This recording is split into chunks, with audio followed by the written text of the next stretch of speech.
Je m'appelle Luc Anquimbran. Je réside à Bukavu depuis 7-8 années. Eh bien, Monsieur Anquimbran, je vous remercie. Je vais vous proposer de prêter le serment selon la formule solennelle, à savoir, je jure de dire toute la vérité, rien que la vérité, je le jure. Je jure de dire la vérité, toute la vérité, rien que la vérité, je le jure. Je vous remercie beaucoup. Je vous remercie bien. Monsieur Bizima, comme à notre bonne habitude, je vous engage à procéder à l'interrogatoire du témoin, que je vous livre bien volontiers. Vous avez la parole. Merci, Monsieur le Président.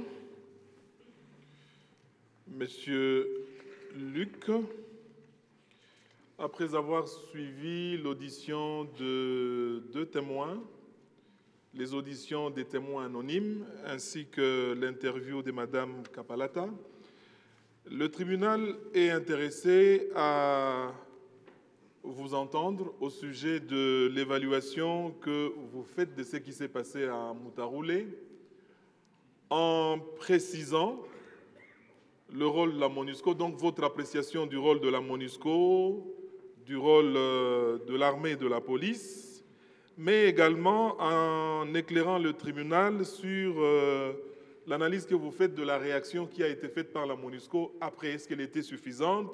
Est-ce que les mesures ont été suffisantes? Et enfin, un mot sur le dysfonctionnement qui s'observe au sein de la MONUSCO. Merci. Moutaroulé est la démonstration de l'incapacité de la MONUSCO, des Nations Unies, mais aussi des FARDC, d'assurer la protection des civils. Alors que cette protection des civils est le premier point du mandat de la MONUSCO ici en RDC, répété par de multiples résolutions du Conseil de sécurité depuis plus de 5 ans et réaffirmé constamment, y compris par M. Martin Kobler.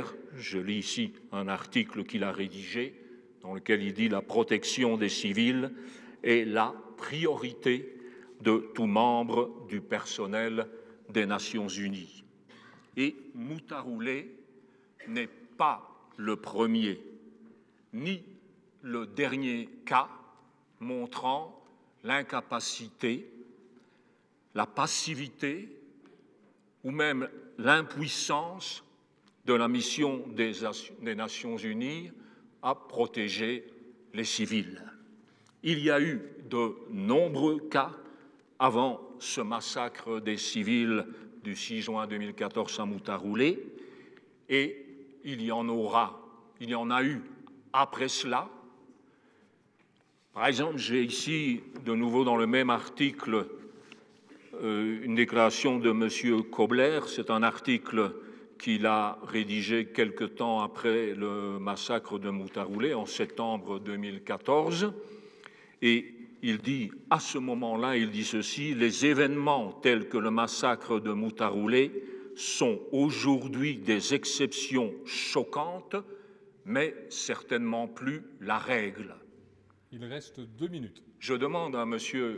Kobler, que s'est-il passé à Béni ces derniers mois? C'est Moutaroulé multiplié par 10. Pourquoi la MONUSCO échoue-t-elle à mettre en œuvre ce premier point, ce point prioritaire de son mandat? Est-ce que c'est parce qu'elle ne fournit aucun effort dans ce sens pour protéger les civils? Non, pas du tout. La MONUSCO et la MONUC avant elle ont mis au point toute une série de mécanismes visant à protéger les civils. Quelques-uns de ces mécanismes ont été évoqués ici par certains des témoins. Il y a ce qu'on appelle les Joint Protection Teams, c'est-à-dire des équipes conjointes de protection qui vont sur le terrain. Il y a les Community Alert Network, des réseaux d'alerte communautaires auxquels on distribue des téléphones et des moyens de communication. Il y en avait un à Moutaroulé. Il y a des assistants de liaison communautaire, c'est-à-dire des Congolais placés auprès des unités militaires de la MONUSCO pour leur servir en quelque sorte d'interprètes et leur faciliter la communication avec les populations locales. Il y a les bases opérationnelles que l'on déploie à certains moments là-bas, sur le terrain, là où il y a des risques. Et il y a même jusqu'à présent les drones. Et en fait, la question à se poser, c'est de savoir si ça marche. Je vous donne les conclusions d'un rapport sur les stratégies non militaires pour la protection des civils en RDC. Et il dit ceci. Vous avez 10 secondes. Je vous donne le début de la conclusion. Il est frappant de constater, aussi logique et cohérente que puisse paraître cette stratégie de dissuasion, que presque aucune personne consultée par cette étude trouvait que cette stratégie avait été efficace. Au pire, de nombreux interlocuteurs ont qualifié la protection de la MONUSCO comme un échec total et plusieurs d'entre eux ont mentionné certains cas où des groupes armés avaient attaqué la population devant les casques bleus. C'était 10 secondes d'une grande politesse, Monsieur le témoin. Je vous remercie, Monsieur le Président. Monsieur le Président, puis-je vous demander de solliciter du témoin, au cas où il aurait un écrit, de le verser au tribunal? Ah, si le témoin a un écrit, nous en ferons un dépôt. Merci. Monsieur le témoin. Pardon? Monsieur le témoin, disposez-vous effectivement d'un écrit que vous souhaiteriez déposer auprès du tribunal? Est-ce que je peux? Avez-vous un écrit à déposer auprès du tribunal? Oui, j'ai des documents, notamment ce rapport que je viens d'évoquer, qui analyse justement cette stratégie de protection des civils et qui en décrit l'échec et les causes de cet échec. Je vous remettrai également le texte que je suis en train d'utiliser et les références. Je vais déjà inviter Monsieur l'huissier à aller prendre possession, non pas du texte de votre intervention, mais du rapport, puisque vous l'avez évoqué. Il le déposera, je vous remercie, Monsieur l'huissier, directement. Vous avez encore besoin de ce rapport ou pas? Pardon? Non, celui-ci pas. Directement au juré.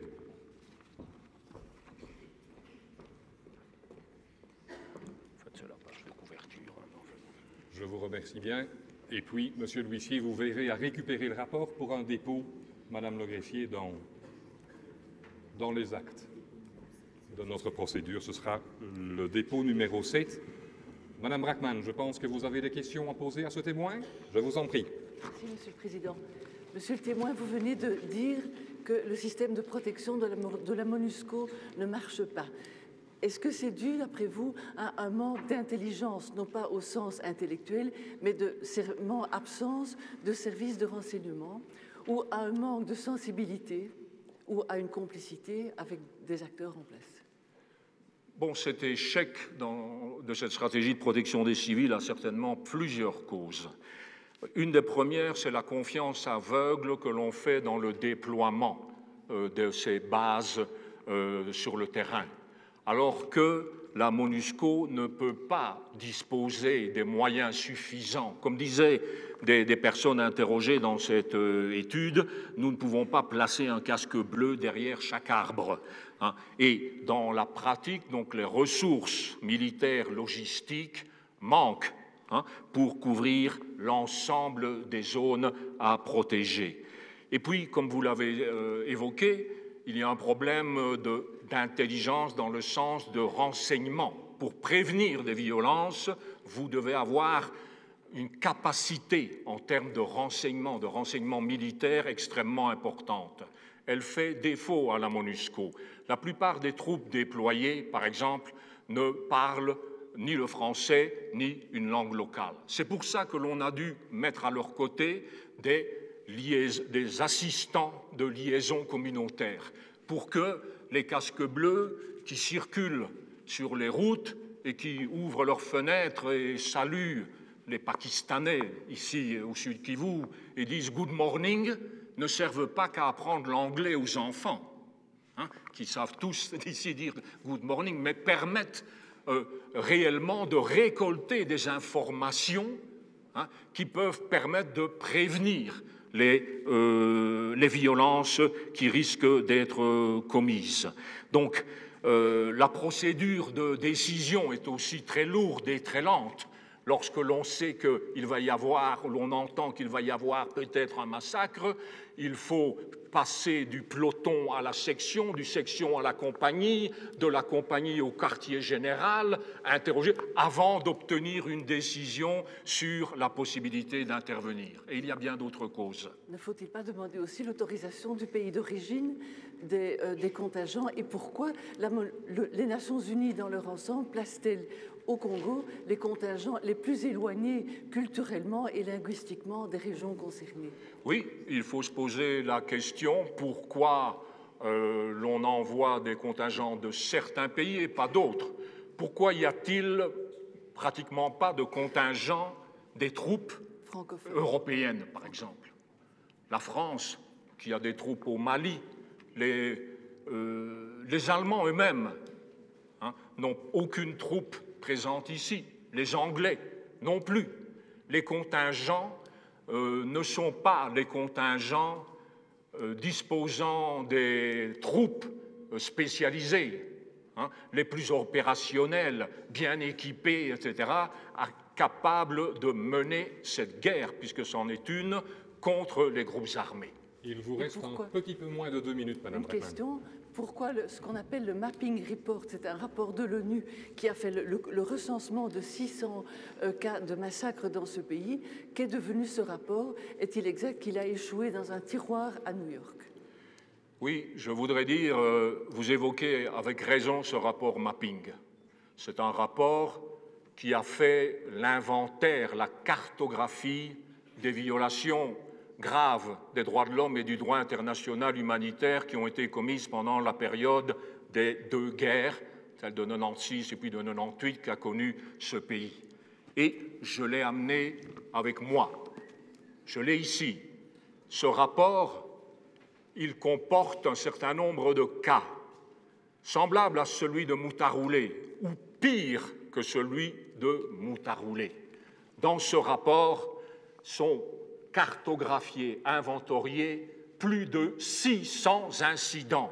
Quand on dit 600 incidents, ça veut dire 600 massacres qui ont été commis par toutes les parties dans les conflits qu'a connus la RDC. Et sur cette carte du Sud Kivu et du Nord Kivu, depuis le Sud jusqu'au Nord, ce rapport inventorie des dizaines, si pas des centaines de massacres, et le sol de ces territoires est jonché de fosses communes.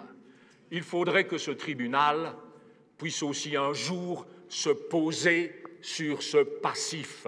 Ceci, c'est un acte d'accusation. J'inviterai ce tribunal à tenir dans 6 mois ou dans 1 an une 2e session pour que les crimes commis à cette époque, pour que la vérité et la justice qui sont inscrits au fronton de ce tribunal soient faites aussi pour les massacres commis à cette époque.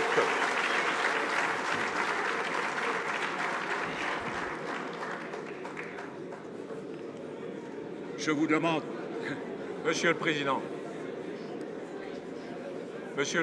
je vous demande de l'indulgence pour le public. J'espère que vous n'allez pas le sanctionner. Je crois qu'il vient d'exprimer son désir le plus profond de voir la vérité et la justice faites pour les crimes oubliés de ce pays et pour que ce tribunal sur le Congo devienne un tribunal sur les crimes oubliés du Congo.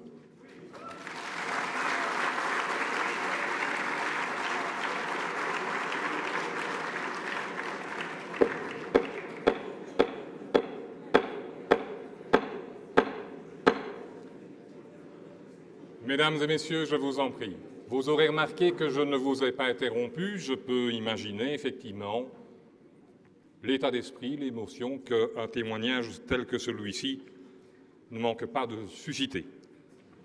Il est évident que je ne saurais en vouloir au public d'avoir réagi, et ce n'est donc pas le public que je sanctionnerai, mais vous, monsieur Anquivan.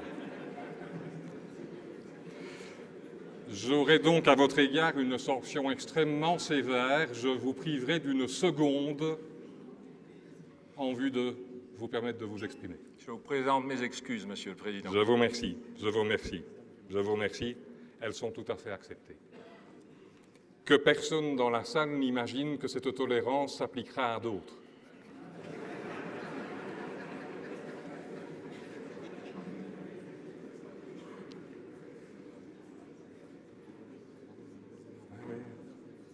Madame Bissima, je pense que vous souhaitez la parole et que vous saurez cadrer le témoin qui, dans son flux verbal, peut certaines fois peut-être sortir du lit que nous souhaitons lui imposer. Je vous remercie. Merci, Monsieur le Président. Monsieur Luc, vous reconnaissez avec nous que l'inefficacité de la MONUC-MONUSCO, ce n'est pas dû aux moyens logistiques insuffisants, ce n'est pas dû aux stratégies, mais vous avez relevé quelque chose, vous dites les troupes inexpérimentées et les troupes qui ne font pas un effort d'intégration au sein de la population. Mais aussi, ces troupes viennent de pays, souvent de pays d'Asie, hein? Beaucoup plus de pays, Uruguay, Pakistan, ainsi de suite, et peu de pays occidentaux, de pays dits civilisés. Est-ce que cela n'est pas une volonté délibérée de mettre ce pays dans le pétrin au moment où il y aura accusation?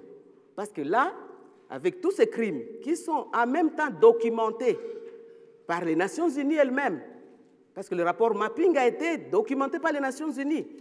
Donc, les Nations Unies laissent commettre des crimes en RDC et les Nations Unies viennent documenter les crimes.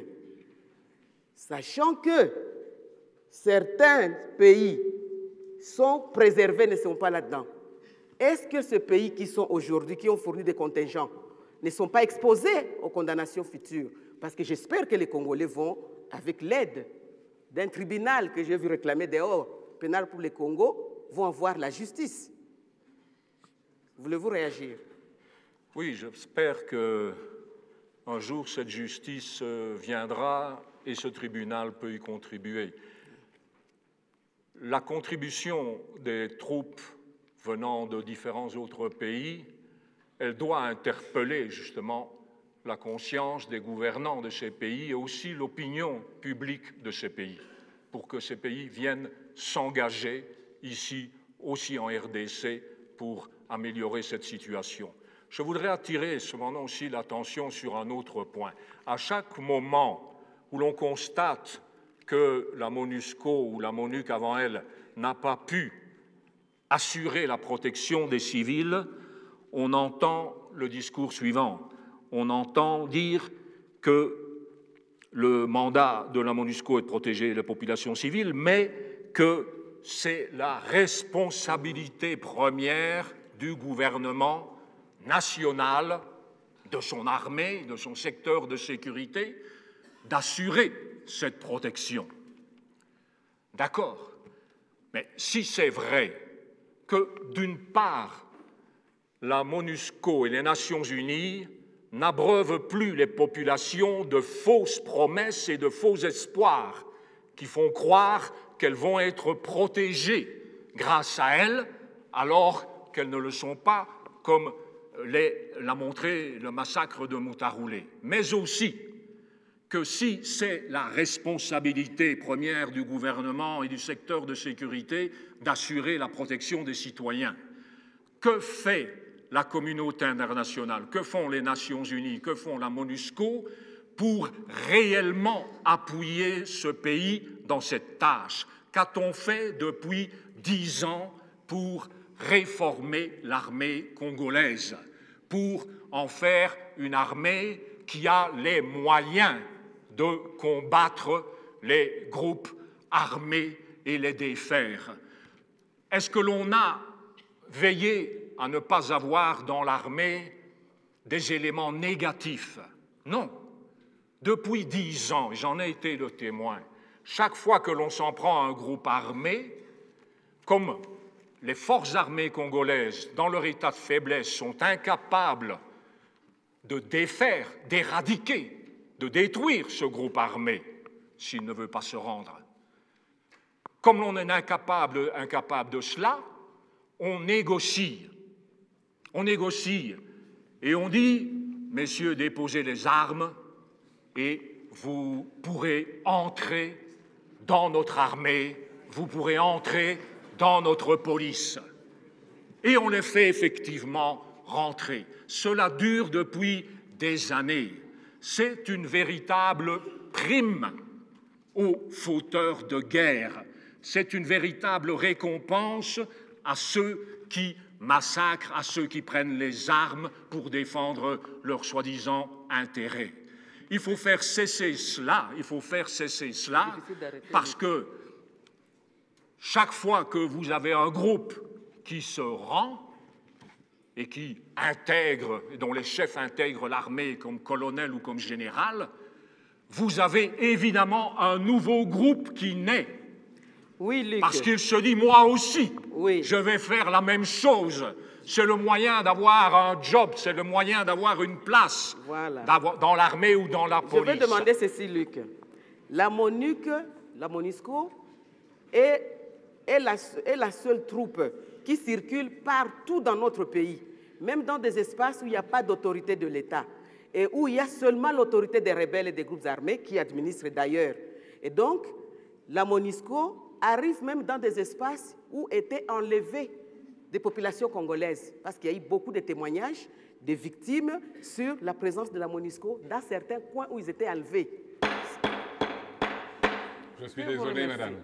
J'avais prévenu du temps restant. J'en suis confus. Mais la règle est la règle et pour tout le monde, et je vous remercie de l'avoir respectée. Monsieur Kaingi, vous souhaitez la parole, vous avez un petit crédit de priorité depuis tout à l'heure. Je vous livre le témoin. Merci, Monsieur le Président. Monsieur Luc, il est déjà arrivé plus d'une fois aux populations de la province du Nord Kivu de jeter des pierres sur les convois ou les patrouilles de la MONUSCO. Qu'en dites-vous? Oui, bien sûr, ça arrive. J'étais dans la MONUSCO et avant dans la MONUC depuis 10 ans. Ce genre d'incident s'est répété à diverses reprises. Il se répète surtout chaque fois que les populations qui ont l'espoir de se voir protégées par les Nations Unies, qui leur a en quelque sorte fait la promesse de cette protection, voient leur espoir déçu. Et ces attentes, ces grandes attentes qui sont déçues, elles conduisent à des jets de pierre. Et comment vous appréciez ces comportements de la population? Bon, je n'apprécie pas évidemment ce comportement violent. Mais il faut aussi que les responsables de l'Organisation des Nations Unies sachent faire leur autocritique, sachent tirer les leçons apprises de plusieurs années de présence dans ce pays et d'inefficacité dans la protection des civils. À ce moment-là, peut-être aussi la population n'aura plus envie de jeter des pierres. Alors, que voulez-vous donner comme conseil au gouvernement congolais face à l'inaction ou à l'action ou face à la présence de la MONUSCO en RDC? Mais je pense, ça découle de ce que j'ai dit tout à l'heure, qu'il y a à réfléchir au mandat de la MONUSCO. Et entretenir les illusions sur la capacité de protéger les populations civiles ne sert à rien. Il faut affecter les moyens différemment, notamment les affecter de façon à ce que l'autorité nationale, à travers son secteur de sécurité, à travers son armée, sa police, ses services de renseignement, soit capable d'elle-même mener une lutte efficace contre ces groupes armés. Vous savez que la MONUSCO coûte chaque année plus de 1 milliard de dollars. Si vous preniez la moitié, ne fût-ce que la moitié de ce milliard de dollars, et que vous le donniez, vous l'affectiez plutôt maintenant à des programmes solides de réforme du secteur de sécurité, Peut-être dans 2 ou 3 ans, ce pays retrouverait-il la paix et verrait-il la fin des groupes armés.